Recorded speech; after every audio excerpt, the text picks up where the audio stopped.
Hi guys, Jade Morris here with UFC Featherweight Robert Whiteford. Now Rob, you were the first Scottish fighter to actually be in the UFC. Now the UFC is coming to Glasgow. How does it feel to be on that card?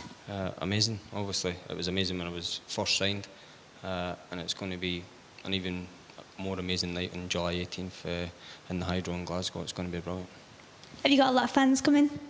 I could probably sell the Hydro out myself, never mind anybody else in the card. Now, you've actually had quite a long layoff. You've had a few unfortunate back-to-back injuries. How are you now? How are your injuries? Touch wood, they're fine just now. I was just an unfortunate year last year. It was one injury after another. Came out my first fight against Daniel Pineda with an injury. Rehabbed that, then got into another fight camp for Dennis Seaver on Sweden show. I picked up an injury in fight camp there again. So it was an injury after the first fight, injury in fight camp, and then it's just took a year really to get back to fitness. So people think I've been injured for a full year. It's not the case. You know, I was training for a fight, I was training after the first fight, and then I got injured in fight camp towards the end of the first year. So it's not like I've been out of action. You know, I've still been training in the gym, getting better.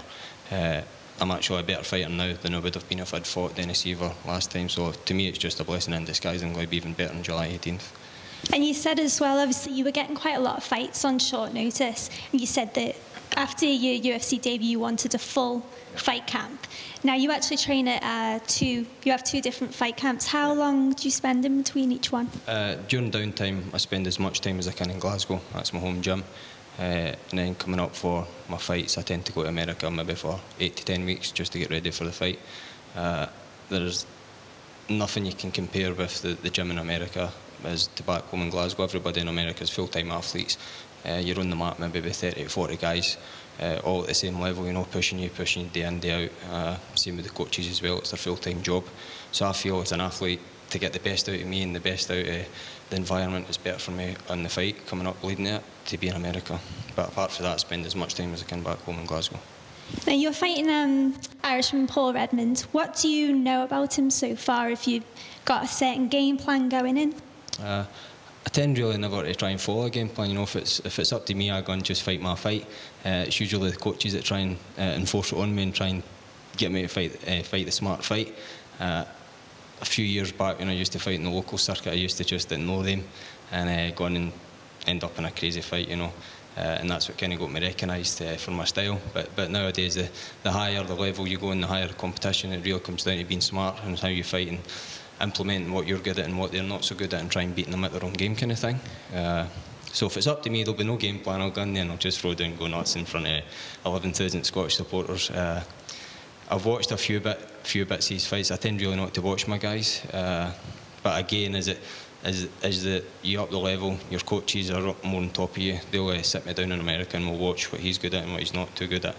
I know he's really got a crazy toe hold that he tends to jump from anywhere.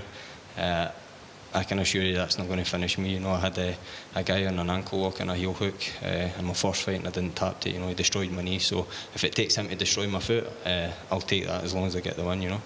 That's actually what I was going to ask you about, because quite a lot of his fights ended in submission by a toe hold.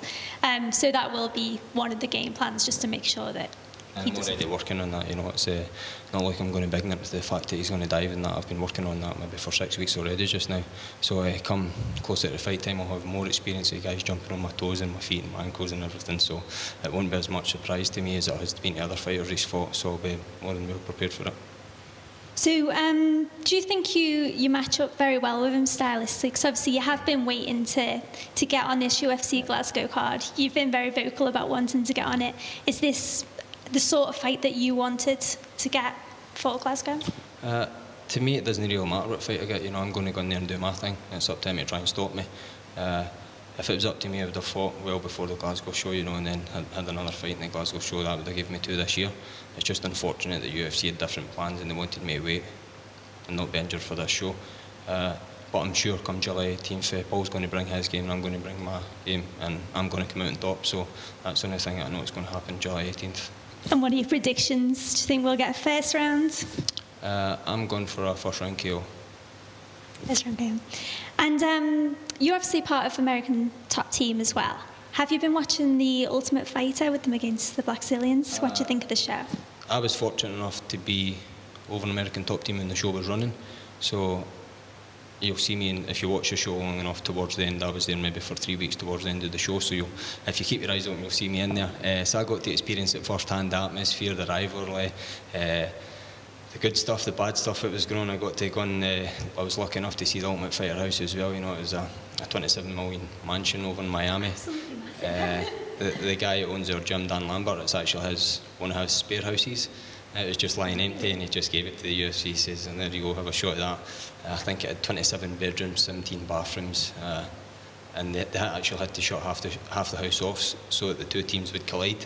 Because the house is that big, they could have stayed far apart for each other for the full 8 weeks or however long the tough was running. So they shut half the house down just so that the guys were more in each other's face. But it was something like a hotel, you know. It was crazy, unbelievable. I think there was something like a £12 million yacht sitting outside as well. It was nuts. They really seem to hate each other as well. Do you think there is going to be a lot of clashes in the house? Do you know anyone on the Blackzilians, or is it just the American top team guys you know? Obviously, I know of the guys because I was there and I seen the fights going on. But I'm more friends with obviously the American top team guys. And let's just say it does get heated on a number of occasions. Obviously, we're going to see a UFC Glasgow. If you do win that fight, what is next for you? I'm going to win that. When you win the fight. Definitely will argue with you. When you win that fight, who do you want to face next? Is there anyone you've got your eye on next? There's a guy from America, Sam Cecilia. He's coming out off a KO win over Akira Corisani over in Sweden. I've seen him fighting, seen his fighting style. I think we would make for a great matchup. You know, he comes hitting hard, same style I come with, and I think it's the first person to land the punch and the night's over.